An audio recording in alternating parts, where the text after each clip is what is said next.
Dans ma ville natale, des rapports profonds et ayant un impact sur la vie ont continué à être diffusés.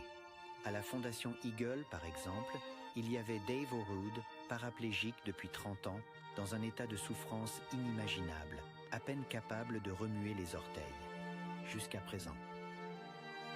Il n'était mis à la terre que depuis un mois.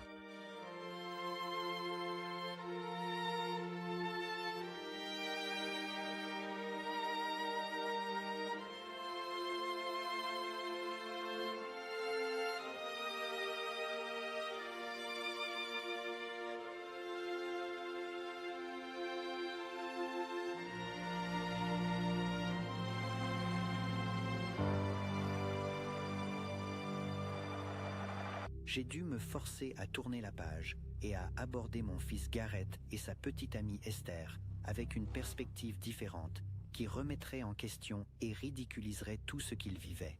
J'ai trouvé et invité une personne qui avait quelque chose à dire et qui était prête à le faire en public. Il n'était pas un ami de ce que toutes les personnes guéries de cette ville considéraient comme la vérité. Il ne se souciait pas du nombre de personnes qui l'écouteraient. Absolument. Plus on est de fous, plus on rit. Bienvenue à tous. Nous savons que vous avez créé un site web appelé skeptoid.com et que vous avez écrit un article sur la mise à la terre en citant les opinions du docteur Mercola sur la mise à la terre et les vôtres. Oui, ce blog était écrit par l'un des auteurs de mon blog, le docteur Mercola. D'accord. Et pensez-vous que la mise à la terre peut être bénéfique à la guérison et à la réduction de l'inflammation? La réponse courte est non. Je ne connais aucune raison pour laquelle cela pourrait être bénéfique. En fait, ce que je sais du earthing, c'est qu'il était vanté par un grand nombre de flammes New Age, inventées de toutes pièces. Je ne peux pas dire que j'ai entendu quelqu'un dire qu'elles étaient bénéfiques pour la santé.